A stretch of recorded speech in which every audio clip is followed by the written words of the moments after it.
Bonjour à vous, j'espère que vous allez bien. Moi, je vais super bien par la grâce de Dieu. On se retrouve une fois de plus pour notre rubrique exhortation et le thème d'aujourd'hui c'est rayonner, briller comme le soleil. On va lire dans le livre d'Exode 34 verset 29. Donc je vais lire la parole au nom du Seigneur Jésus-Christ. Donc lisons la parole du Seigneur dans Exode 34 du verset 28 au verset 29. Excusez-moi parce qu'au départ j'avais dit Exode 34 au verset 29. Mais je préfère qu'on puisse commencer par Exode 28. Donc je lis la parole au nom du Seigneur. La parole de Dieu dit au verset 28. Moïse fut là avec l'Éternel 40 jours et 40 nuits. Il ne mangea point de pain, il ne but point d'eau. Et l'Éternel écrivit sur les tables les paroles de l'alliance, les 10 paroles. Au verset 29, Moïse descendit de la montagne de Sinaï, ayant les 2 tables du témoignage dans sa main, en descendant de la montagne. Et il ne savait pas que la peau de son visage rayonnait parce qu'il avait parlé avec Dieu. C'était là la parole du Seigneur. Donc on va prier pour que le Saint-Esprit puisse prendre les directives de ce moment. Donc c'est parti. Éternel, nous te disons merci parce que tu es Dieu. Merci parce que tu as encore renouvelé ton souffle de vie au-dedans de nous. Nous te sommes infiniment reconnaissants pour tes bontés. Éternel, voilà le moment, Père éternel, de ta parole qui est arrivée. Nous voulons, ô Père éternel, que nos cœurs soient disposés à recevoir ta parole. Que Père éternel, ton Saint-Esprit vienne encore prendre, Papa, les commandes de ce moment afin que ta parole soit claire et nette, afin que ta parole soit comprise. Que ton Saint-Esprit, Père éternel, vienne mettre dans ma bouche des paroles qui viennent de toi, Seigneur. Merci, ô Père éternel, parce que cette parole va encore nourrir notre âme. Merci parce qu'elle va encore, Père éternel, apporter de bons fruits, Papa, dans nos vies. Et merci parce qu'elle va encore nous donner du courage. Dans le nom de Jésus. Amen.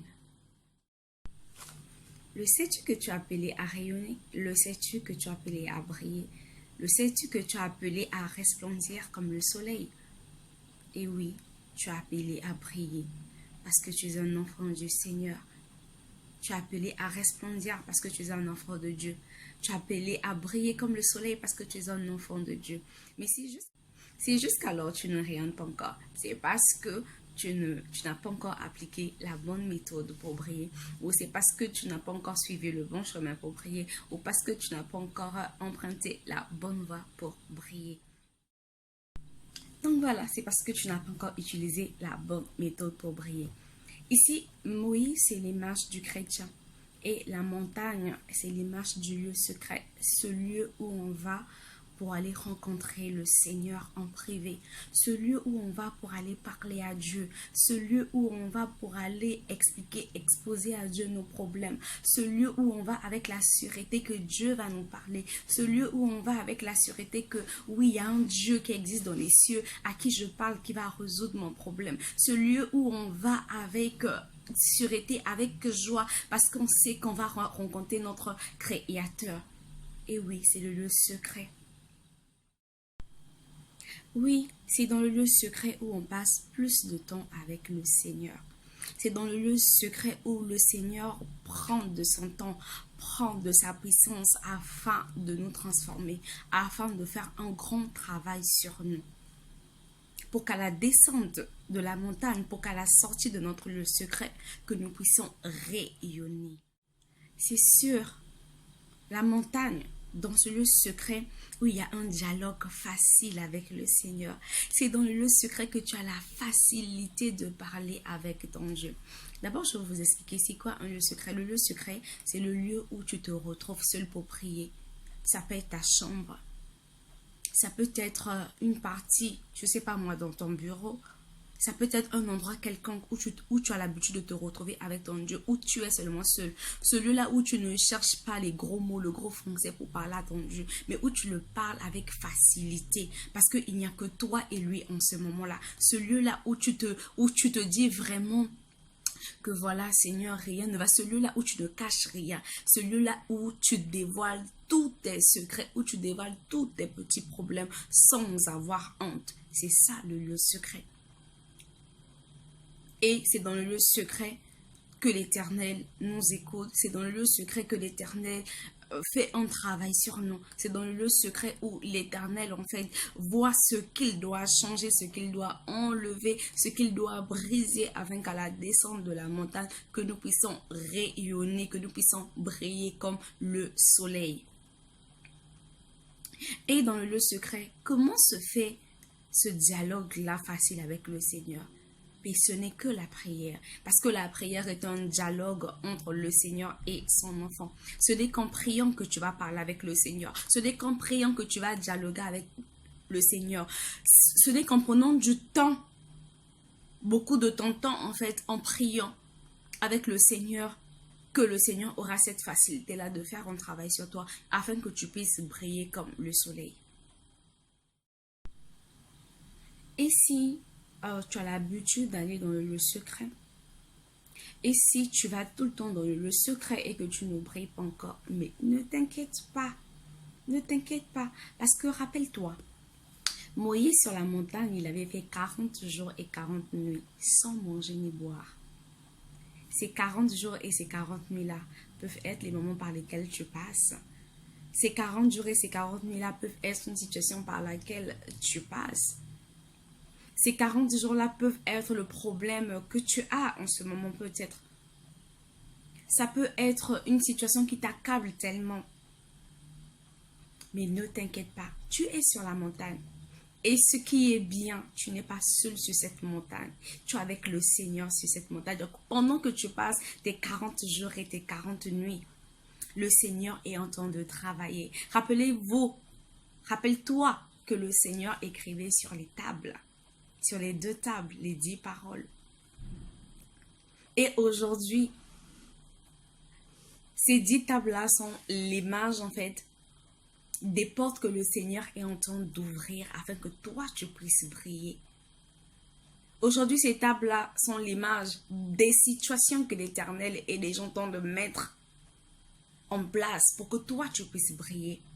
Aujourd'hui, ces tables-là, c'est encore l'image de la grâce, de la gloire que Dieu met en place afin que toi, tu puisses briller. Parce que tu n'as pas encore fini tes 40 jours et tes 40 nuits. Ça peut être des épreuves. Ça peut être le temps, en fait, à endurer. Ça peut être le temps dans lequel tu dois passer pour que tu puisses vivre cette gloire-là, pour que tu puisses rayonner. Ces 2 tables-là peuvent être des solutions que Dieu met déjà en place pour que toi, tu puisses briller. Donc, ne te morfonds pas du tout. Ne sois pas dans la distraction. Ne pense pas que, mais je suis là, je prie tout le temps, je jeûne tout le temps, mais le Seigneur ne dit rien pour moi. Le Seigneur ne dit mot pour ma situation. Le Seigneur ne dit mot pour mon problème. Non. Enlève ces pensées-là. Parce que si tu essaies de douter, tu vas créer comme une barrière entre toi et le Seigneur. Parce que le doute n'est pas d'un enfant de Dieu, mais le doute est pour ces enfants-là qui sont incrédules. Alors que toi, tu n'es pas crédule. Tu sais que ton Dieu est capable de tout faire. Tu sais que devant lui, tout genou fléchit, ta situation fléchit. Il faut juste un temps. Il faut juste un temps. Et pendant que ce temps-là arrive, il faut que Dieu puisse faire un travail sur toi. Voilà pourquoi tu passes par ce genre de problème-là. Voilà pourquoi tu passes par ce genre de situation-là. Parce qu'il doit te fortifier. Il doit te rendre plus fort que jamais. Regardez avec David. Avec David, avant que David aille combattre Goliath, il a combattu l'ours, il a combattu le lion. C'était des entraînements. C'est pareil pour toi. Ces 40 nuits que tu passes là ne sont que des entraînements. Parce que ton jour de gloire arrive, ce jour où tu vas briller, ce jour où tu vas resplendir. Vous savez, on dit qu'une personne qui resplendit, elle ne resplendit pas seulement spirituellement, pas seulement physiquement, mais elle resplendit moralement, elle resplendit matériellement.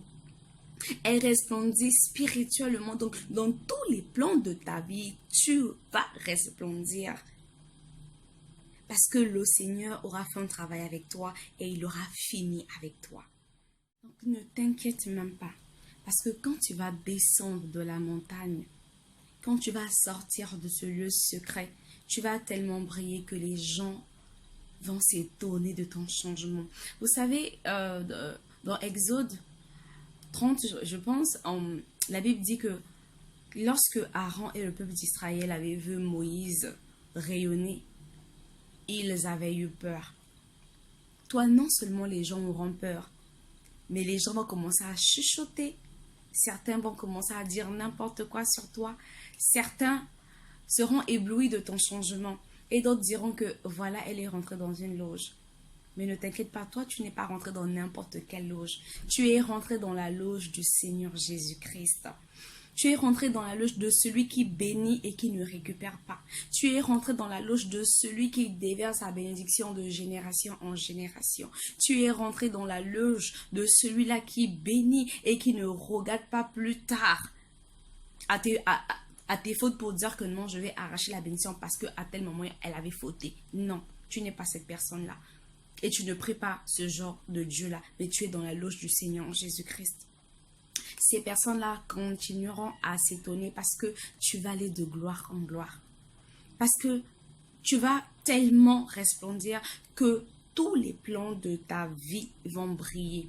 Tes finances vont briller, tes études vont briller, ton travail va briller, ton mariage va briller, tes finances vont briller, ta santé va briller, tout en toi brillera.